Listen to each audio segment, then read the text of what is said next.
কোনো ব্যক্তি যদি তার হায়াতের তার সময়ের মূল্য বুঝতে পারে প্রকৃত অর্থে, সে কি কখনো ঘন্টার পর ঘন্টা রাস্তাঘাটে আড্ডা মারতে পারে, অনলাইনে সময় নষ্ট করতে পারে, চায়ের দোকানে আড্ডা পিটাতে পারে, বান্ধবীর পেছনে সময় ব্যয় করতে পারে, টিকটক নিয়ে ব্যস্ত থাকতে পারে?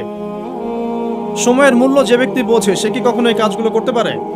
আল্লাহ পাক সবার আগে এখানে আমাকে বলছেন, বলে আসরি, সময়ের কসম, অর্থাৎ সময় আপনার আমার জীবনে অত্যন্ত গুরুত্বপূর্ণ এবং এই সময়টা লিমিটেড। আল্লাহ পাক একটা লিমিটেড টাইম দিয়েছেন আমাদেরকে। এই টাইমটা বাড়বেও না কমবেও না, হয়তো বা বরকত হতে পারে বা বরকত কমে যেতে পারে। হায়াত যেটা আল্লাহ পাক দিয়েছেন এটা কিন্তু বাড়ে না কমে না, বরং এর মধ্যে হয় বরকত হয় অথবা বরকত কমে যায়। যখন মানুষ পাপে লিপ্ত থাকে, কন্টিনিউয়াসলি পাপ করতে থাকে, তার হায়াতের বরকত কমে যায়। আর যখন মানুষ কন্টিনিউয়াসলি নেক কাজ করতে থাকে, ভালো কাজ করতে থাকে, তার হায়াতের মধ্যে বরকত হয়। এবং বরকতময় সময়গুলো খুঁজে খুঁজে বের করে যদি কেউ আমল করতে পারে, যেমন শেষ রাত তাহাজ্জুদের সময় একটা বরকতময় সময়, ফজরের নামাজের পরের যে সুবহে সাদিকের যে সময়টুকু, ইশরাকের সময়, চাষতের সময়, এগুলো বরকতময় সময়। আসর থেকে মাগরিবের সময় বরকতময়, হজের সময়গুলোতে বরকত আছে। রমাদান মাস বরকতময় মাস, লাইলাতুল কদর এবং শেষ 10 রাত বরকতময়, জিলহজের প্রথম 10 দিন বরকতময়, আরাফা আশুরা বরকতময়। এগুলো খুঁজে খুঁজে বের করে যে ব্যক্তি আমল করতে পারে তার হায়াতে বরকত হবে ইনশাআল্লাহ। এক কথায় আল্লাহ রাব্বুল আলামিন সময়ের কসম কেন করছেন? আপনাকে আমাকে এটা বোঝানোর জন্য যে সময় আমাদের জীবনের সবচেয়ে বেশি গুরুত্বপূর্ণ। যে সময়গুলো আমাদের জীবন থেকে চলে গেছে, আপনি আমি যদি 1000 রাকাত নামাজ পড়েও আল্লাহর কাছে কান্নাকাটি করি, সেটা কিন্তু আর ফিরে আসবে না। হয়তোবা আল্লাহ পাক আমাদের গুনাহগুলোকে মাফ করে দিয়ে বাকি জিন্দেগি আমাদেরকে আমল করার তৌফিক দিবেন ইনশাআল্লাহ তাআলা, কিন্তু যে সময়টুকু আমরা নষ্ট করেছি এটা কিন্তু আর ফিরে আসবে না। আজকে যদি এই একটা লেসন নিয়ে বাসায় যেতে পারি আমরা, যে আমরা আমাদের সময়টাকে মূল্যায়ন করব, আজকের এই মাহফিলটা সার্থক। আর আজকের মাহফিলে আমরা যদি অনেক কথাবার্তা বলি কিন্তু কোনো লেসন নিয়ে বাসায় ফিরে না যাই, তাহলে আজকের এই মাহফিলের কোনো সার্থকতা নাই। আসা এবং যাওয়াই হবে এখানে। আমি আসলাম, নাস্তা খেলাম, লেকচার দিলাম, চলে গেলাম। আপনারা আসলেন, দেখলেন, সেলফি উঠালেন, চলে গেলেন। এটাই কি সার্থকতা? এক নাম্বার শিক্ষা নিতে হবে, সময়কে মূল্যায়ন করতে হবে। সময়কে মূল্যায়ন করার জন্য একটা বই সাজেস্ট করব, সেটা হলো প্রোডাক্টিভ মুসলিম। একটা বই আছে, বাজারে পাওয়া যায়, প্রোডাক্টিভ মুসলিম। এই বইটার মধ্যে আপনি দেখবেন 24 ঘন্টা কিভাবে আপনি রাসূল সাল্লাল্লাহু আলাইহি ওয়াসাল্লামের সুন্নাহ মতো কাটাবেন, এটা লেখা আছে। এছাড়া আর অনেক অনেক বই আছে, তবে এই বইগুলো ইয়াং জেনারেশনরা বেশি পছন্দ করে। প্রোডাক্টিভ মুসলিম মানে কি? মানে হচ্ছে 24 ঘন্টাকে সে এমনভাবে ব্যালেন্স করবে যার মধ্যে তার পড়াশোনা, তার ইবাদত, তার তেলাওয়াত, তার জিকির আজগার, তার বাজারঘাট, তার ব্যবসা বাণিজ্য, তার পরিবার, সবকিছু ব্যালেন্স করা যায়। ইসলামে তো বৈরাগ্যবাদের সুযোগ নাই। সারাদিন খালি নামাজই পড়বো, এর নাম তো ইসলাম নয়। সারা বছর ধরে রোজা রাখবেন, এর নাম কিন্তু ইসলাম নয়। নবী সাল্লাল্লাহু আলাইহি ওয়াসাল্লাম নামাজও পড়তেন, রাতে ঘুমাতেন। তিনি পরিবারও ভরণ পোষণ দিয়েছেন, স্ত্রী সন্তান ছিল, আবার তিনি যুদ্ধ জিহাদও করেছেন। আবার নবী সাল্লাল্লাহু আলাইহি ওয়াসাল্লাম রোজাও রেখেছেন, কখনো ছেড়েও দিয়েছেন। মানে ইসলামে এই বৈচিত্র্য আছে। ইসলাম এই বৈচিত্র্যময় একটা রিলিজন, এটাই ইসলামের সৌন্দর্য। আমরা অনেক সময় মনে করি যে ইসলামের সবকিছু একরকম হতে হবে, সবাইকেই বুকের উপর হাত বাঁধতে হবে, অথবা সবাইকে নাভির নিচে হাত বাঁধতে হবে, অথবা সবাইকে নাভির উপরে হাত বাঁধতে হবে, সবাই রফল এদেন করবে, আবার মনে করি কেউই করবে না। আসলে এই কনসেপ্টগুলো ঠিক নয়। ইসলাম বৈচিত্র্যময়, এখানে ভেরিয়েশন আছে, এখানে বৈচিত্র্য আছে, এবং এই বৈচিত্র্যটাই ইসলামের সৌন্দর্য। এটা বুঝতে আমাদের অনেক সময় লেগে যাচ্ছে। আল্লাহ পাক বোঝার তৌফিক দান করুন। চিন্তার মধ্যে মতপার্থক্য থাকবে। একটা হাদিস, কোরআনের একটা সূরা, একজন স্কলার একভাবে ব্যাখ্যা করছেন, আরেকজন কিন্তু আরেকভাবে ব্যাখ্যা করছেন। এখন ব্যাখ্যার মধ্যে মতপার্থক্য দেখা যাচ্ছে, কিন্তু কখনো কখনো দেখা যায় দুটো ব্যাখ্যাই ঠিক আছে। আল্লাহ পাক কাউকে এমন একটা ইলম দিয়েছেন যা অন্য কাউকে দেন নাই, আরেকজনকে আল্লাহ পাক এমন একটা বুঝ দিয়েছেন যেটা আবার অন্য কাউকে দেন নাই। কিন্তু কোরআনের একটা আয়াতকে কেন্দ্র করেই কিন্তু ব্যাখ্যাগুলো এসেছে। এই যে বৈচিত্র্য, এটা ইসলামের সৌন্দর্য, এটা ইসলামের মানে ব্যর্থতা নয়, কিন্তু এটা ইসলামের সৌন্দর্য। শুধু খেয়াল রাখতে হবে ওই ব্যাখ্যা, ওই বুঝ আমরা গ্রহণ করব যেই বুঝ এবং ব্যাখ্যা নবী সাল্লাল্লাহু আলাইহি ওয়াসাল্লাম এবং সাহাবায়ে কেরাম রাদিয়াল্লাহু আনহুম তাদের থেকে স্বীকৃত, এতটুকুই। তো যে বিষয়ে আসছিলাম ভাই, সময়টাকে মূল্যায়ন করি। প্রফেটিক লাইফস্টাইল, এটা বলা যতটা সহজ, করাটা খুব কঠিন। রাতের ঘুমানো থেকে শুরু করে আবার রাতের ঘুম পর্যন্ত এই যে 24 ঘন্টার দিন রাত, এটাকে এমনভাবে ঢেলে সাজাতে হবে যাতে এর মধ্যে আমার ইবাদত থাকে, নামাজ থাকে, জামাতে নামাজ থাকে, তিলাওয়াত থাকে, তালিম দেওয়া থাকে, দিন প্রচার থাকে, পরিবারকে সময় দেওয়া থাকে, বাজারঘাট করা থাকে, সন্তান প্রতিপালন থাকে, ব্যবসা বাণিজ্য থাকে, সব কিছুকে ব্যালেন্স করতে হবে। যদি এটা করতে পারি তাহলে ইনশাআল্লাহ আগামী দিনে আশা করা যায় আমাদের তরুণ প্রজন্মের হাতে ইসলামের পতাকা উঠবে ইনশাআল্লাহ। আর এখন যে লাইফস্টাইল আমরা পালন করছি আর কি, বাস্তবতায় আসেন, সেটা হচ্ছে এমন, ঘুমাচ্ছি রাত 2টা-3টায়, কারণ গার্লফ্রেন্ড তো ফোন দেয় রাত 12টার পরে, আর গার্লফ্রেন্ড ফোন দিলে তো 3-4 ঘন্টা কথা না বলে থাকা যায়, তাই না ভাই? তার মানে ঠিক বলছেন, তার মানে এর সাথে অভ্যস্ত আছেন আপনার। তো ঘুমাতে ঘুমাতে 3টা-4টা, উঠছেন মাশাআল্লাহ জোহরের আগে, তো ফজরটা পড়ছেন জোহরে গিয়ে, তারপরে যে আসর মাগরিব ঢিলে ঢালাভাবে যাচ্ছে, সারাদিন গায়ে কোনো এনার্জি নাই, যেহেতু ঘুম ক্লিয়ার হচ্ছে না, শরীরে শক্তি নাই।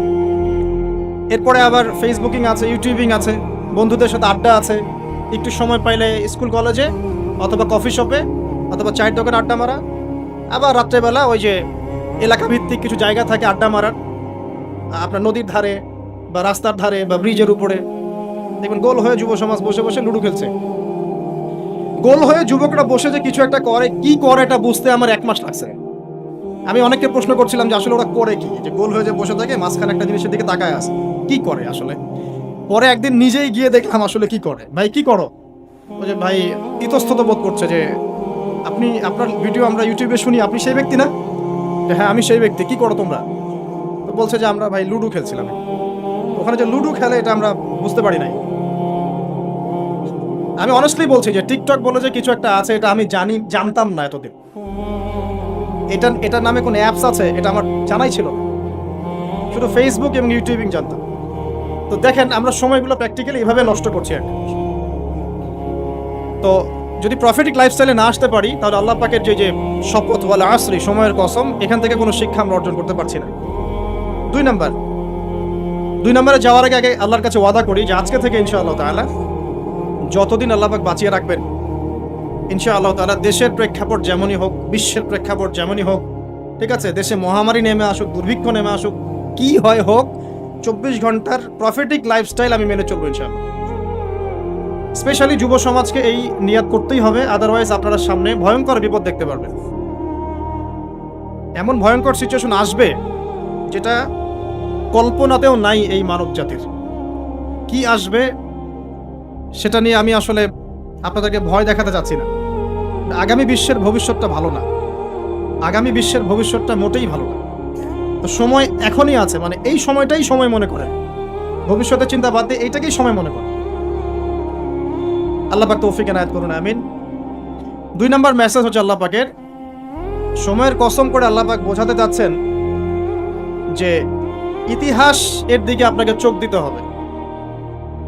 পৃথিবীর সৃষ্টি থেকে নিয়ে কিয়ামত পর্যন্ত একটা বিষয় খুব কমন, সেটা কি? যুগে যুগে যারাই আল্লাহ রাব্বুল আলামিনের তাওহীদ এবং তার নবীর সুন্নতকে অবজ্ঞা করেছে, আল্লাহ পাক কাউকে এই পৃথিবীতে স্থান দেন নাই।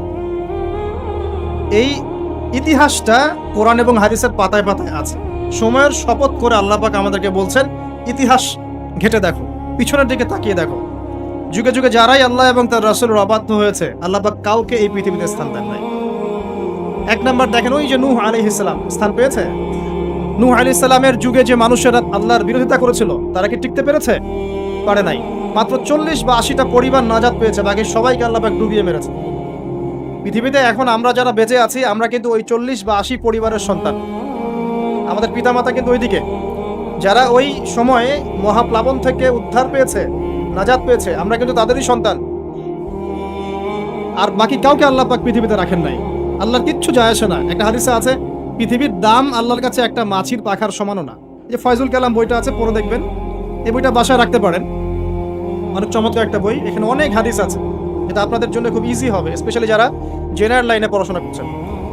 মাছির একটা পাখার পরিমাণ দাম যদি আল্লাহর কাছে থাকতো এই পৃথিবীর, তাহলে আল্লাহ পাক এই পৃথিবীতে কোনো কাফের মুশরিককে পানি পান করতে দিতেন না, এক ঝোঁক পানিও দিতেন না। মানে এই মহাবিশ্বের যত গ্রহ নক্ষত্র আছে, এগুলোর সামনে পৃথিবীর দামটা অনেকটা এমন। একটা উদাহরণ দিচ্ছি, সমুদ্রে গিয়েছেন কখনো? সি বিচে গিয়েছেন? কক্সবাজারে ওইদিকে গিয়েছেন কখনো? আচ্ছা, নদী তো গিয়েছেন, এই তিস্তার চরে গিয়েছেন না? মনে করেন তিস্তার চরে, বিশাল চর, এই চরের মধ্যে একটা বালুর কি পরিমাণ মূল্য আছে, বালুর একটা কণার কি পরিমাণ দাম থাকতে পারে? এই পুরো মহাবিশ্বে পৃথিবীর অবস্থানটা এতটুকুই, বরং তার চেয়েও কম।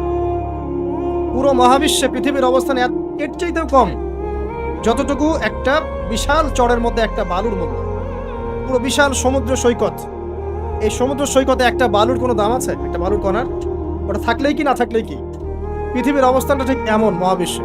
ওই পৃথিবীতেই আমরা এখন বসবাস করছি, আর আমরা মনে করছি যে আমরা পৃথিবীতে চিরস্থায়ী হব, এই দুনিয়াটা আমাদের, এখানে যা ইচ্ছা আমরা তাই করব, এখানে পলিটিক্স করলে যা ইচ্ছা তাই করব, এখানকার অর্থনৈতিক দায়িত্ব পাইলে যা ইচ্ছা তাই করব, এখানকার সামাজিক নেতৃত্ব পাইলে যা ইচ্ছা তাই করব, হ্যাঁ, এখানকার ধর্মীয় নেতৃত্ব পাইলে যা ইচ্ছা তাই করব। আমাদের ভাবটা এখন এমন। অথচ পৃথিবীর মূল্য আল্লাহর কাছে একটা বালুর পরিমাণও না, একটা মাছির পাখার পরিমাণও না। তো আলী রাদিয়াল্লাহু আনহু একটা কথা বলতেন যে পৃথিবীতে মানুষ এমনভাবে বিচরণ করে যে মানুষ মনে করে যে পৃথিবীতে সে ছাড়া আর কিছুই নাই, আর পৃথিবী থেকে মানুষ এমনভাবে চলে যায় যে মনে হয় পৃথিবীতে সে কখনো ছিলই না। এটা আলী ইবনে আবি তালেব রাদিয়াল্লাহু আনহুর কথা। কত গভীর কথা, চিন্তা করছেন? পৃথিবীতে যখন মানুষ বসবাস করে তখন মানুষের কাছে মনে হয় যে দুনিয়াটা আমাদেরই, দুনিয়াতে আমরা ছাড়া কিছু নাই, সবকিছু আমাদের, এই দুনিয়ার মালিক আমরাই। মুখে হয়তো বলে যে আল্লাহ বলে একজন আছে, কাজে কিন্তু আসলে মানে না, কাজে কিন্তু আসলে মানুষ সেটা স্বীকার করে না। কার্যত স্বীকার করলে কি মানুষ আল্লাহর হালালকে হারাম করতে পারতো? আল্লাহর হারামকে হালাল করতে পারতো? একজনকে দেখলাম বলছে যে মেয়েদের ড্রেস কতটুকু লম্বা হবে, কতটুকু খাটো হবে, ঢিলেঢালা হবে কিনা, শালীন হবে কিনা, এইসব নিয়ে কথাবার্তা বলার সময় নাই এখন। এখন যুগটা এগিয়ে যাওয়ার। তো যুগটা কি নগ্ন হয়ে এগিয়ে যাব? এই যুগে কি নগ্ন হয়ে এগিয়ে যাব?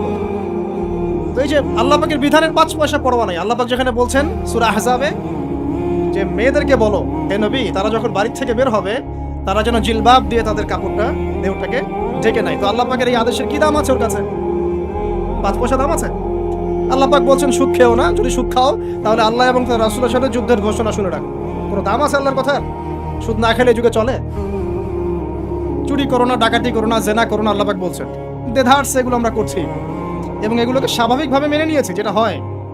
প্রত্যেকদিন খবরের কাগজ খুলবেন, দেখবেন ধর্ষণের খবর পাওয়া যাচ্ছে, পরকীয়ার খবর পাওয়া যাচ্ছে। গতকালকে একটা নিউজ দেখেছি যে মায়ের পরকীয়া দেখে ফেলায় মেয়েকে মা হত্যা করেছে। মায়ের পরকীয়া দেখে ফেলায় মেয়েকে মা শ্বাসরোধ করে হত্যা করেছে। আর কয়েকদিন আগে দেখলেন তো যে মাকে ছেলে আবার গুলি করে হত্যা করে। বলেন কোন পৃথিবীতে বসবাস করছেন? বলে আসরি দিয়ে আমি আপনাকে কি বুঝাবো? সময়ের কসম, এটার ব্যাখ্যা আমি কি করব আর আপনাকে কি বুঝাবো? এই হচ্ছে বর্তমান প্রেক্ষাপট। দেখুন আল্লাহ পাক সময়ের কসম করে বলছেন, যুগের পর যুগ তাকিয়ে দেখেন, যারাই আল্লাহ এবং তার রাসূলের বিধানের পরোয়া করে নাই, আল্লাহ পাক কাউকে এই পৃথিবীতে টিকতে দেননি। শুধু একটা সময় দিয়েছেন, কাউকে 100 বছর, কাউকে 1000 বছর, কাউকে 500 বছর, কাউকে 700 বছর। একদিন না একদিন আল্লাহ পাক এদেরকে ধ্বংস করে দিয়েছে। নূহ আলাইহিস সালামের পরে আসেন আদ জাতি। আদ জাতির লোকেরা অনেক লম্বা ছিল, ওই যে ওই গাছের চেয়েও লম্বা হবে। ওই যে গাছটা দেখছেন, ইউক্যালিপ্টাস গাছ নাকি জানি, না ওই যে পিছনে, তো হ্যাঁ ওই গাছের চাইতেও লম্বা। আসলে আমি বুঝাতে পারবো না। তাল গাছগুলো দেখেছেন, তাল গাছ, নারকেল গাছ, এর চাইতেও বড় বড় ছিল ওরা ফিজিক্যালি। বিশ্বাস হয় না? এমনও মানুষ ছিল পৃথিবীতে, আমরা তো এখন ছোট, লম্বা চওড়া মানুষ ছিল পৃথিবীতে, এবং তারা ছিল আদ এবং সামুদ জাতি। তার একটা কথা বলতো যে মান আশাদ্দু মিন্না কুওয়া, আমাদের চেয়ে শক্তিশালী আর কে আছে? আওয়ালাম ইয়ালামুন আন্নাল্লাহা হুয়া আশাদ্দু মিনহুম কুওয়া, আল্লাহ পাক বলেছেন কোরআনে, যে তারা কি জানে না যে আল্লাহ তাদেরকে সৃষ্টি করেছেন তিনি তার চেয়ে বেশি শক্তিশালী? এরা বলতো যে আমাদের চেয়ে শক্তিশালী কে আছে? পাহাড় কেটে কেটে বাড়ি নির্মাণ করতো, সৌধ নির্মাণ করতো। যখন কাউকে মারতো, ওয়াইদা বাতাসতুম জাব্বারিন, কাউকে পিটাইলে খুব পিটাইতো, মানে খুব উদ্ধত অহংকারী ছিল। হুদ আলাইহিস সালাম এবং সালেহ আলাইহিস সালাম তাদের নবী ছিলেন। আল্লাহ পাক নির্দিষ্ট সময় দিয়েছেন, একদিন ধ্বংস করে দিয়েছেন। বিশাল দেহের এই মানুষগুলোকে আল্লাহ পাক ধ্বংস করেছেন ঝড় দিয়ে, বাতাস দিয়ে। বাতাসে এমন ভাবে উপরে দিয়েছেন যেন খেজুর গাছের ডাল উপরে পড়ে গেলে যেমন ভাবে পড়ে থাকে, এরা সেভাবেই পৃথিবীতে পড়েছে। শেষ, সমস্ত দম্ভ অহংকার সব শেষ, চূর্ণ বিচূর্ণ। সামুদ জাতির একই অবস্থা, আকাশ থেকে বজ্রপাত, এই যে বিজলি যেটা বলি আমরা, প্রচণ্ড বজ্রনিনাদ শব্দে একদিনে শেষ। কওমে লূত পরস্পর ছেলে ছেলে জেনা করতো, নাউজুবিল্লাহ, যেটা এখনকার ফ্যাশন হয়ে গেছে আর কি। হ্যাঁ, আজকে দেখলাম একটা নিউজ, যে আমি আসলে নিউজ দেখতে খুব পছন্দ করি, যে একটা স্কুলের টিচার, সে নিজেও সমকামী, সে শিক্ষার্থীদেরকে পড়াচ্ছে, সে নিজেও সমকামী, তাকে সরিয়ে দেওয়ার জন্য শিক্ষার্থীরা আন্দোলন করছে। এখন এদের সংগঠনও আছে, এদের পতাকা আছে, এদের ম্যাগাজিন আছে, এরা মানবতার কথা বলে, এরা বলে যে বাক স্বাধীনতার কথা বলে। আগে ওই উইকিপিডিয়া ঘাটলে দেখবেন, আগে দেখা যেত যে সমকামিতাকে একটা রোগ বলতো মানুষ, এটা মানসিক রোগ ইত্যাদি। এখন উইকিপিডিয়া ঘেটে দেখবেন, এখন এটাকে বলে এটা হচ্ছে বাক স্বাধীনতা। মানে বাক স্বাধীনতা, আপনি চাইলে একটা ছেলেকেও বিয়ে করতে পারেন, না মেয়েকেও করতে পারেন। লূত আলাইহিস সালামের কওম এই কাজটা করতো। এমনই অসভ্য কওম ছিল যে দুইজন ফেরেশতাকে আল্লাহ পাক দুইজন মানে তরুণ যুবকের রূপে পাঠিয়েছেন। দুজন ফেরেশতার নাম, একজন জিবরাইল আলাইহিস সালাম, একজনের নাম মিকাইল আলাইহিস সালাম। দুইজনকে পাঠিয়েছেন ওদেরকে ধ্বংস করার জন্য, কিন্তু ফুটফুটে সুদর্শন তরুণের রূপে আর কি। তারা এসে আশ্রয় নিয়েছেন লূত আলাইহিস সালামের বাসায়। এখন ওই কওমের লোকেরা এসে লূত আলাইহিস সালামকে বলছে যে তোমার মেহমানদেরকে ডেকে নিয়ে আসো। লূত আলাইহিস সালাম বলছে কি জন্য? তখন তারা বলছে তুমি তো খুব ভালো করেই জানো আমরা কি জন্য এসেছি। কথা কি বুঝতে পারছেন? লূত আলাইহিস সালাম বলছেন যে হাউলাই বানাতি ইন কুনতুম ফাইলিন, আমার মেয়েরা আছে, তোমাদের যদি কোনো মানে সৎ পুরুষ থেকে থাকো তাহলে আমার মেয়েদেরকে বিয়ে করে নাও, প্রয়োজন আমার মেয়েদেরকে বিয়ে করে নাও, তারপরে খারাপ কাজে যেও না। তখন তারা বলছে যে তুমি খুব ভালো করেই জানো লূত আমরা কি জন্য এসেছি, তোমার মেয়েদের ব্যাপারে আমার কোনো আগ্রহ নাই। চিন্তা করতে পারেন? তখন লূত আলাইহিস সালাম বলছেন আলাইসা মিনকুম রাজুলুন রশীদ, তোমাদের মধ্যে কি একটা ভালো মানুষও বাকি নাই? এরকম কম ছিল, মানে আল্লাহর ফেরেশতাদেরকেও চাচ্ছে নিজেদের কুপ্রবৃত্তি দমন করার জন্য। আল্লাহ পাক ওই জাতিটাকে এমন ভাবে ধ্বংস করেছেন। ফেরেশতা জিবরাইল আলাইহিস সালামের পাখা আছে প্রায় 600টা পাখা, 2টা পাখা দিয়ে তিনি ওই পুরো কওমকে এভাবে উঠিয়েছেন আসমানে।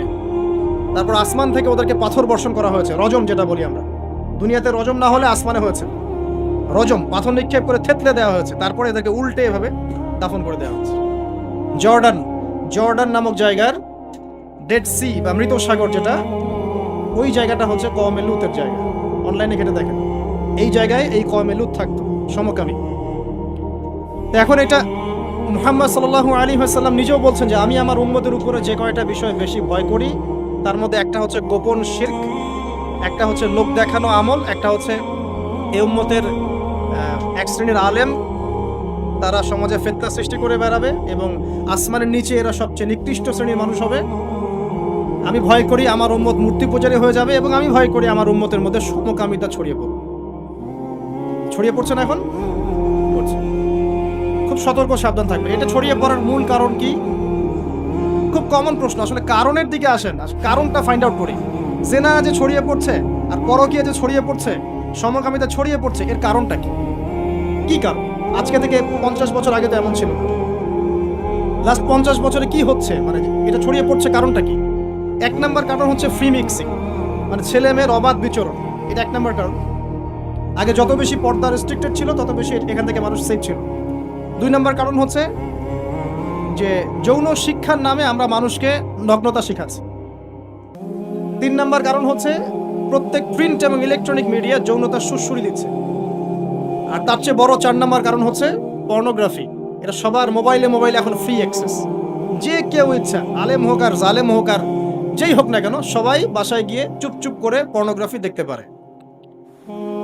এবং যখন এটাতে মানুষ আসক্ত হয়ে যায় তখন ভিতর থেকে সে পশু হয়ে যায়। নিজের মেয়ের সাথে জেনা করতেও তার বুক কাঁপবে না। আপনি কি জানেন এখন অনেক পিতা বেরিয়েছে যারা নিজের মেয়ের সাথে জেনা করছে?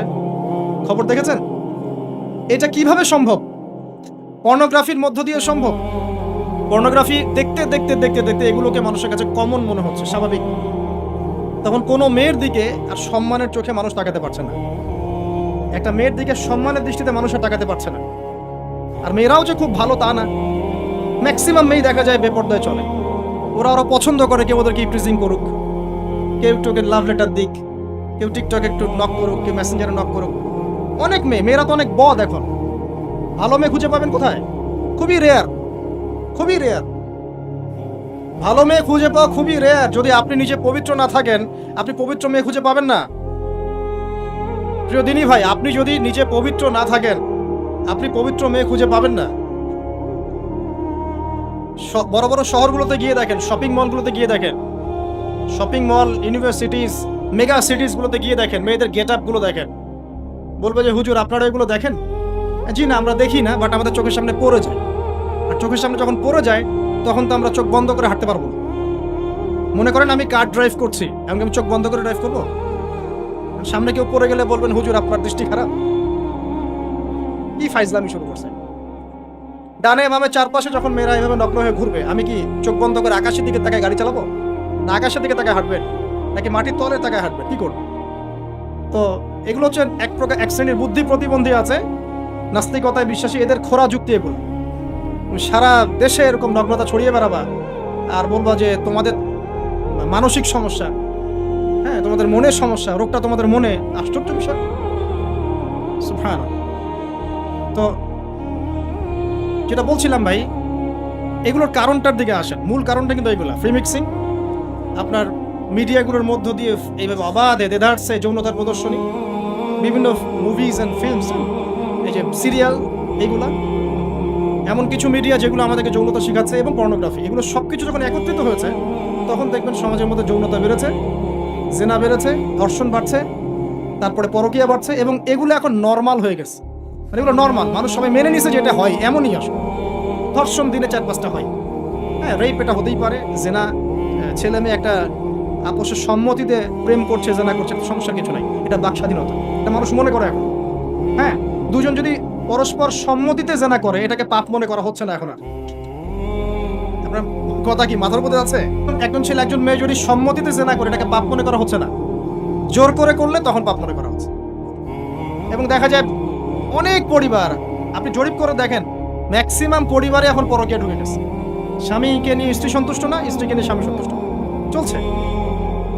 আবার যদি কেউ অনেস্টলি একাধিক বিয়ের দিকে যায়, তখন তাকে আবার সমাজের দিকে খারাপ চোখে দেখা হচ্ছে।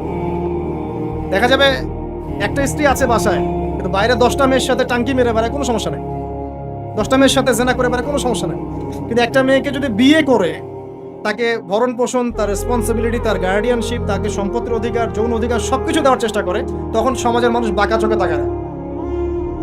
এটা কোন যুগে আছেন? এটা আইয়ামে জাহিলিয়াত চলছে এখন। আমরা মক্কাকে আইয়ামে জাহিলিয়াত মনে করেন? মক্কার জাহিলিয়াতের চেয়ে 1000 গুণ বেশি জাহিলিয়াত এখনকার বিশ্বে আছে। কেউ চ্যালেঞ্জ করলে আমার সাথে ডিবেট করতে বলেন, আমি প্রমাণ করে দিব যে মক্কার জাহিলিয়াতের চাইতে 1000 গুণ বেশি জাহিলিয়াত এই যুগে আছে। তবে শর্ত হচ্ছে, এই জাহিলিয়াত প্রমাণ করতে হবে শুধু কোরআন এবং হাদিসের চোখ দিয়ে, অন্য কোনো চোখ দিয়ে চলবে না। তো এই সব কিছুর উপরে আবার একটা বিষয় আছে, সেটা হলো সব সময় আইনের সুশাসন নিশ্চিত হচ্ছে না। সব ধর্ষকের বিচার হচ্ছে না, সব জেনাকারের বিচার হচ্ছে না, মাদকদ্রব্য সবার বিচার হচ্ছে না। বিচার হলে আইনের ফাঁক ফোকর দিয়ে বেরিয়ে যাচ্ছে। আর সিস্টেম করা আছে, ওখানে একটু খাওয়াবেন, তার নিচে একটু খাওয়াবেন, তারপর এখানে একটু খাওয়াবেন, আস্তে আস্তে সব ভুলে যান। আর এগুলো আমরা মেনে নর্মাল, এমনই সিস্টেম, আমরা সবাই মেনেই নিয়েছি, এটাই হয়। এই যে মেনে নেওয়ার ট্রেন্ড, এটা করতে করতে করতে আমরা এখন চরম রকম জাহেলি একটা সমাজে বসবাস করছি। এই সময়ের কসম আল্লাহ পাক আপনাকে করছেন, ওয়াল আসরি, সময়ের কসম। মানে কোন সময় আপনি বসবাস করছেন নিজেই চোখ দিয়ে দেখেন। সময়কে চিনতে শিখুন, ইতিহাস পড়তে শিখুন। ইতিহাসের সময়ের যুগে যুগে যারা আল্লাহর আইনের বা আল্লাহর বিধানের বিরোধিতা করেছে, ওদের কি পরিণত হয়েছে দেখুন, আর সময়কে মূল্যায়ন করুন। এভাবে আদ সামুদের কথা বললাম, কওমে লূতের কথা বললাম, এই যে কওমে শুআইব, একই অবস্থা, মাপে কম দিত, আল্লাহ পাক ভূমিকম্প দিয়ে ধ্বংস করে দিয়েছে, মানুষকে ঠকাতো। শুআইব আলাইহিস সালামের কওম যেভাবে মানুষকে ঠকাতো, এখনকার IMF আর ওয়ার্ল্ড ব্যাংক মানুষকে এইভাবে ঠকায়। এটা আপনি বুঝবেন না যদি ইন্টারন্যাশনাল ইকোনমিক্স, মনিটারি সিস্টেম সম্পর্কে পড়াশোনা না করেন। সুদের জালে ফেলে দরিদ্র দেশগুলোকে একদম গলায় রশি ধরে টেনে ফেলে, হ্যাঁ, সুদের মধ্য দিয়ে, এবং পুরো ওয়ার্ল্ডটাকে এভাবে সাজিয়েছে, এর বাইরে কেউ বের হতে পারবে না। ইন্দোনেশিয়ার একজন প্রেসিডেন্ট চেষ্টা করেছিলেন বের হওয়ার জন্য, সুকান্ত, আগে হয়তো আছে, নাম পড়ে দেখবেন। তারপরে ওরা ইন্দোনেশিয়াকে ইকোনমিক স্যাংশন দিয়ে দিয়েছে। ইন্দোনেশিয়া আস্তে একটা ভালো অবস্থান থেকে হঠাৎ করে ধাপ করে পড়ে গেছে। যখন টার্কি এখান থেকে বের হওয়ার চেষ্টা করেছে, ওকে স্যাংশন দিয়ে দিয়েছে। ভেনিজুয়েলা যখন বের হওয়ার চেষ্টা করেছে ওকে স্যাংশন দিয়ে দিয়েছে। মানে এরা শোয়েব আলাইহিস সালামের ওই কওমের মতোই পুরো মানব জাতিকে অর্থনৈতিক দাসত্বের দিকে নিয়ে গেছে। তো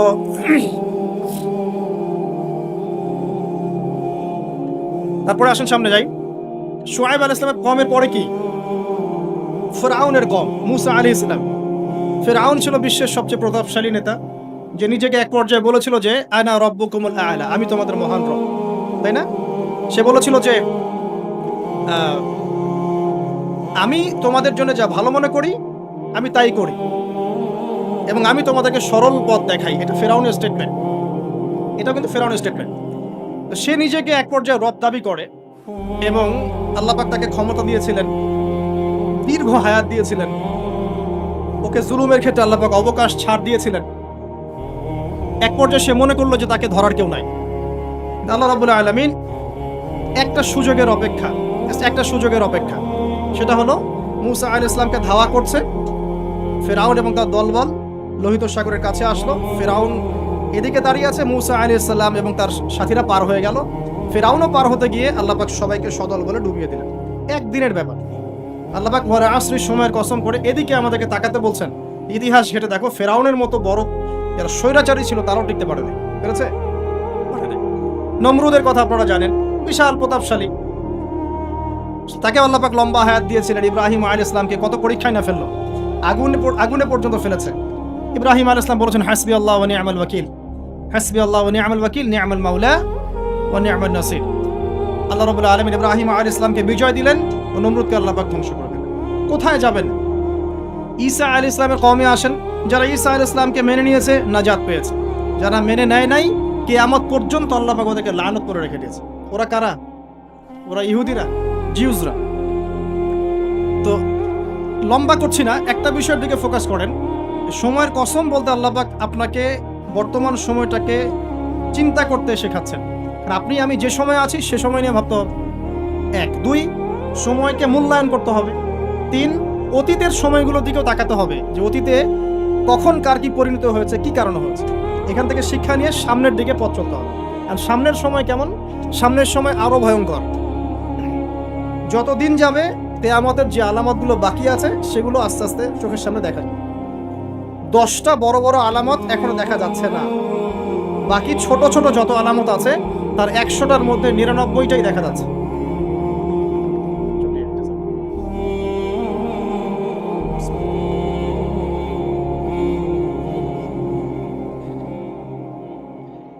সামনের সময় কেমন বলছিলাম, যে 10টা বড় বড় সাইন দেখা যাচ্ছে না, বাকি 100টার মধ্যে 99টাই দেখা যায়। কি কি দেখা যাচ্ছে কয়েকটা বলি। উঁচু উঁচু বিল্ডিং দেখা যায়, উঁচু উঁচু বিল্ডিং এর প্রতিযোগিতা দেখা যায়। সমাজের নিম্ন শ্রেণীর মানুষ, রাখাল শ্রেণীর মানুষ উঁচু উঁচু অট্টালিকা নির্মাণের প্রতিযোগিতা করছে দেখা যায়। সমাজের ম্যাক্সিমাম মানুষ এখন সুদ খাচ্ছে দেখা যাচ্ছে। ছেলেরা মেয়েদের পোশাক পরছে, মেয়েরা ছেলেদের পোশাক পরছে দেখা যায়। আচ্ছা, সমাজে মেয়েদের সংখ্যা বাড়ছে, ছেলেদের সংখ্যা কমছে দেখা যাচ্ছে।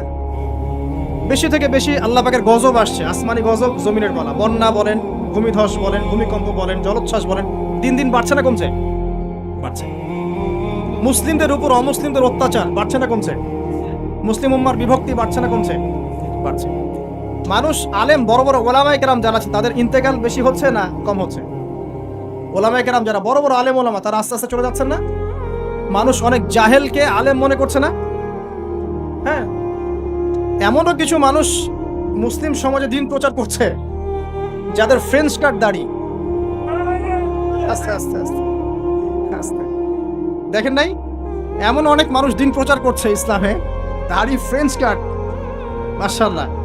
এবং সে বলছে যে মানে এটা যে সুন্নাহ, এটা কোরআনে কোথায় আছে? সম্মাদারির কথা কোরআনে কোথায় আছে? দাড়ি টুপি পাগড়ির মধ্যে ইসলামকে সীমাবদ্ধ করে ফেলেছেন। এই জন্যে প্রতিবাদ স্বরূপ সে নিজে আর লম্বা দাড়ি রাখবে না। কি বুঝলেন? আপনারা দাড়ি টুপি এবং পাগড়ি জুব্বার মধ্যে ইসলামকে সীমাবদ্ধ করে ফেলেছেন, এই কারণে সে নিজে আর দাড়ি রাখবে না, ইসলাম প্রচার করে বেড়াচ্ছে। মানুষ ওদের পিছনে ছুটছেও। দেখলাম নারী একজন মহিলা ওয়াজ মাহফিলের স্টেজে উঠে বক্তব্য দিচ্ছে। হ্যাঁ, আশপাশে কিছু মানুষ আছে যাদের আবার দাড়ি টুপিও আছে। তারা বসে বসে আবার শুনছেও লেকচার। তো এই যে সাইন যে আলেমদের মৃত্যু হবে, জাহেলদেরকে মানুষ আলেম মনে করবে, মেয়েদের সংখ্যা বাড়বে, ছেলেদের সংখ্যা কমবে, ছেলেরা মেয়েদের পোশাক পরবে, মেয়েরা ছেলেদের পোশাক পরবে, এগুলো দেখতে পাচ্ছেন না? দেখতে পাচ্ছেন। সময় সংক্ষিপ্ত হয়ে আসছে না? নবীজি বলেছেন একটা বছর চলে যাবে একটা কিসের মতো? মাসের মতো। মাস যাবে সপ্তাহের মতো, সপ্তাহ যাবে একটা দিনের মতো। সময়ের বরকত কমছে না? কমছে। হঠাৎ মৃত্যু বাড়ছে না মানুষের? হঠাৎ মৃত্যু যাচ্ছে, অ্যাক্সিডেন্ট, মরে গেল হঠাৎ। দেখবেন ছোট ছোট বাচ্চা যারা আছে, এই বাচ্চাদের সাথে যৌন সম্পর্ক বাড়ছে না? বাচ্চাদেরকে ধর্ষণ বাড়ছে না? সমাজে এমনি নর্মালি জেনার ধর্ষণ বাড়ছে না? পরিবারের ভাঙনগুলো হচ্ছে না বেশি? ভাঙন বাড়ছে না? পরকীয়া বাড়ছে না? এই যে ভাইয়ে ভাইয়ে দ্বন্দ্ব, সম্পত্তির জন্য বাবার সাথে ছেলের দ্বন্দ্ব, মায়ের সাথে ছেলের দ্বন্দ্ব, প্রতিবেশী খোনাখুনি, এগুলো বাড়ছে না কমছে? সব কিয়ামতের সাইন। আমানতদারিতা উঠে যাচ্ছে না? যে ব্যক্তি মিথ্যাবাদী তাকে সমাজে সত্যবাদী বলা হচ্ছে না, আর যে সত্যবাদী ওকে সমাজে মিথ্যাবাদী বলা হচ্ছে না। কোথায় আছেন? আপনি নিজেই পড়াশোনা করেন, দেখেন আলামত আর কতগুলো আলামত চান, সবগুলো আপনি চোখের সামনে দেখতে পারবেন। আজকে এটা টপিক না, নাহলে এটা নিয়ে আমি 2 ঘন্টা কথা বলতে পারবো ইনশাআল্লাহ। কিন্তু 10টা বড় বড় সাইন এখনো আসে নাই। কিরকম? 1, মাসিহুদ দাজ্জাল এসেছে? আসে নাই মানে সে এখন আত্মপ্রকাশ করেনি মানুষের রূপে, কিন্তু তার জন্ম হয়েছে, সে আছে, যেখানে থাকার সেখানেই আছে, এটা দেখা যাচ্ছে না। আর কি? ইয়াজুজ আর মাজুজ দেখতে পাচ্ছেন না, 3টা বড় বড় ভূমিকম্প দেখতে পাচ্ছেন না। আর কি পাচ্ছেন না? ইয়েমেনের আগুন দেখতে পাচ্ছেন না, দাব্বাতুল আরদ দেখতে পাচ্ছেন না, ঈসা আলাইহিস সালামের আগমন দেখতে পাচ্ছেন না। মানে এই যে বড় বড় সাইনগুলো, এগুলো আপনি দেখতে পাচ্ছেন, বাকি সব ছোট ছোট আলামতগুলো দেখতে পাচ্ছেন না? দেখতে পাচ্ছেন। এটা আপনার সময় সামনে অপেক্ষা করছে। কারণ আল্লাহ পাক, আল্লাহ রাব্বুল আলামিন, আমরা শেষ করছি, আল্লাহ রাব্বুল আলামিন এখন কি বলছেন? যে এই সময়ের কসম করে আল্লাহ পাক বলছেন সবাই আমরা ক্ষতির মধ্যে আছি। আমরা যে ক্ষতির মধ্যে আছি এটা কি বোঝার আর বাকি আছে? পারিবারিকভাবে, ধর্মীয়ভাবে, ইকোনমিক্যালি, আপনার পলিটিক্যালি আমরা যে ক্ষতির মধ্যে আছি বোঝার কি বাকি আছে? পুরো বিশ্বটাই ক্ষতির সম্মুখীন। কিন্তু আল্লাহ পাক একটা শর্ত দিচ্ছেন বা একটা উপায় বলে দিচ্ছেন যে এই 4টা কাজ যদি তোমরা ঠিকঠাক মতো করতে পারো ইনশাআল্লাহ তোমরা ক্ষতি থেকে বেঁচে থাকবে ইনশাআল্লাহ। আমরা দোয়া করি আল্লাহ পাক আমাদের সবাইকে এই 4টা কাজ সঠিকভাবে করার তৌফিক ইনায়াত করুন, আমিন। কোন 4টা কাজ? 1 নাম্বার, ঈমান, ইল্লাল্লাযীনা আমানু। ঈমান কাকে বলে এটা জানি তো আমরা, নাকি? কয়টা পিলার ঈমানের? কয়টা? 5টা। আর ইসলামের পিলার 6টা, নাকি? ইসলামের 5টা, ঈমানের 6টা। ঈমানের 6টা পিলার কি কি বলেন? 1 নাম্বার কি? আল্লাহর প্রতি বিশ্বাস। দেখছেন এই অবস্থা। তারপরে ফেরেশতাগণের প্রতি বিশ্বাস। 3 নাম্বার, আসমানি কিতাব সমূহের প্রতি বিশ্বাস। তারপরে রাসূলগণের প্রতি বিশ্বাস, পরকালের জীবনের প্রতি বিশ্বাস, আর ভাগ্যের ভালো মন্দের প্রতি বিশ্বাস। এই 6টা হচ্ছে ঈমানের পিলার। এই 6টাকে মনে বিশ্বাস করতে হবে, মুখে স্বীকার করতে হবে এবং কাজেও বাস্তবায়ন করতে হবে। আল্লাহ পাক তৌফিক দান করুন, আমিন। এটা হলো ঈমান। যারা ঈমানদার হবে তারা ইনশাআল্লাহ ক্ষতি থেকে বেঁচে থাকবে। 2, ওয়া আমিলুস সলিহাত, যারা সৎ আমল করবে, নেক আমল করবে। সৎ আমল, নেক আমল কি জিনিস? এক কথায় উত্তর হচ্ছে নবী সাল্লাল্লাহু আলাইহি ওয়াসাল্লামের সুন্নাহই হচ্ছে নেক আমল। সিম্পল। তিনি যেভাবে নামাজ পড়েছেন সেভাবে পড়বেন, যেভাবে যাকাত দিয়েছেন সেভাবে যাকাত দিবেন, যেভাবে হজ করেছেন, উমরা করেছেন, সাদাকা করেছেন, তেলাওয়াত করেছেন, জিকির করেছেন, ঠিক সেভাবে করবেন। নবী সাল্লাল্লাহু আলাইহি ওয়াসাল্লাম যেভাবে পরিবার চালিয়েছেন, ব্যবসা করেছেন, চাকরি করেছেন, চাকরি তিনি করেন নাই, মানে মুআমালাত ডিল করেছেন, সেভাবে করবেন। মানে জীবনের প্রতিটা কাজ নবী সাল্লাল্লাহু আলাইহি ওয়াসাল্লামের সুন্নাহ মতো করাই হচ্ছে আমলে সালেহ। আমরা বেশি বেশি আমলে সালেহ করার চেষ্টা করব। আল্লাহ পাক তৌফিক ইনায়াত করুন। এরপরে হচ্ছে ওয়াতাওয়াসাউ বিল হক, পরস্পরকে হকের দাওয়াত দেয়া। তো হকের দাওয়াতটা কি জিনিস? হকটা কি এটাকে শিখতে হবে। হক মানে এক কথায় কোরআন এবং সুন্নাহ। কোরআন এবং সুন্নাহর বাইরে হকের কোনো মানদণ্ড আছে? সত্য মিথ্যার কোনো মানদণ্ড আছে? কোনো কিছু যদি কোরআন সুন্নাহর সাথে মিলে যায় সেটাকে গ্রহণ করতে কোনো আপত্তি আছে? না। কিন্তু কোনো কিছু যদি কোরআন সুন্নাহর সাথে না মিলে বিপরীত হয় তাহলে কি সেটা মানবেন? মানবেন না। এই হলো হকের মানদণ্ড। ওয়াকুলিল হাক্কু মির রাব্বিকুম, হক তোমার রবের পক্ষ থেকে আসে। কোরআন এবং সুন্নাহর সাথে যা মিলে যাবে সেটা মেনে নিতে আমাদের কোনো আপত্তি নাই, কারণ কোরআন এবং সুন্নাহই হচ্ছে হকের একমাত্র মানদণ্ড। সত্য মিথ্যা, ন্যায় অন্যায়, হক বাতিলের চূড়ান্ত মানদণ্ড কি? কোরআন এবং সুন্নাহ। এটাই হলো হক। এর দাওয়াত যারা প্রদান করে, এই দাওয়াতটা আপনি একটা ফাউন্ডেশনের থ্রু দিয়েও করতে পারেন, এটা রাষ্ট্রের মাধ্যমে করতে পারেন, এটা শিক্ষা প্রতিষ্ঠানের মাধ্যমে করতে পারেন, এটা সামাজিক সংগঠনের মাধ্যমে করতে পারেন। যেভাবেই হোক আপনি হকের দাওয়াতটা মানুষের কাছে প্রচার করবেন। এটা হচ্ছে ওয়াতাওয়াসাউ বিল হক, পরস্পরকে সত্যের উপদেশ দেয়া। আরেকটা কি ওয়াতাওয়াসাউ বিস সবর, পরস্পরকে ধৈর্যের উপদেশ দেয়া।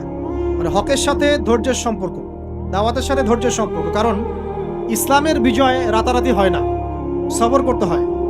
একদিনেই ইসলামের বিজয় হয় না, এক রাতে হয় না, সবর করতে হয়, লেগে থাকতে হয়, কন্টিনিউয়াসলি কাজ করতে হয়। আস্তে আস্তে সুপরিকল্পিতভাবে একটা নির্দিষ্ট লক্ষ্যকে সামনে রেখে আগালে পরে ইনশাআল্লাহু আযজা ওয়া জাল দেখবেন ইসলামের বিজয় একদিন না একদিন হবেই ইনশাআল্লাহ। আর এটা যে হবেই এই বিষয়ে কোনো সন্দেহ নাই। আজ হোক আর কাল হোক, ইসলাম এই পৃথিবীতে চিরস্থায়ী হবে। সর্বশেষ যে বিষয়টা কিয়ামতের আগে ঘটবে সেটা হলো ঈসা ইবনে মারইয়ামের হাতে পুরো বিশ্বব্যাপী দ্বীনের খেলাফা। এটা ঈসা আলাইহিস সালামের হাতে আল্লাহ পাক করাবেন ইনশাআল্লাহ তাআলা। এবং বিশ্বের বিভিন্ন জায়গায় মুসলিমদের মধ্যে এই যে হকের যে ব্যাপারটা বললাম, কোরআন এবং সুন্নাহ, এর এস্টাবলিশমেন্ট হবে ইনশাআল্লাহু আযজা ওয়া জাল। এটা চিরায়ত হয়ে গেছে, লিখিত হয়ে গেছে। কোথায়, কবে, কার মাধ্যমে, কিভাবে হবে এটা আল্লাহ পাক জানেন, আমরা কেউ জানি না। কিন্তু এতটুকু জানি যে ইসলাম ছিল, ইসলাম আছে, ইসলাম থাকবে, এবং ইসলাম সর্বশেষ রিলিজন যেটা সারা বিশ্বকে ডিল করবে, সারা বিশ্বের বিষয়গুলোকে নিয়ন্ত্রণ করবে ইনশাআল্লাহু আযজা ওয়া জাল। মাঝখানের এই সময়টুকুতে আমাদের কি করণীয়? 1 নাম্বার, সময়কে মূল্যায়ন করা। 2 নাম্বার, প্রকৃত ইমানদার হওয়ার চেষ্টা করা। 3, বেশি বেশি করে শতামল করার চেষ্টা করা। 4 নাম্বার, হকের দাওয়াত প্রচার করা। 5 নাম্বার, ধৈর্য ধরা এবং নির্দিষ্ট লক্ষ্যকে সামনে রেখে সামনের দিকে এগিয়ে যাওয়া। আল্লাহ পাক আমাদের সবাইকে এই তৌফিক এনায়েত করুন, আমিন। আজকের মতো আমরা এখানে শেষ করছি। সবাই দোয়া পড়ি, সুবহানাকা আল্লাহুম্মা বিহামদিক, আশহাদু আল্লা ইলাহা ইল্লা আনতা, আস্তাগফিরুকা ওয়া আতুবু ইলাইক।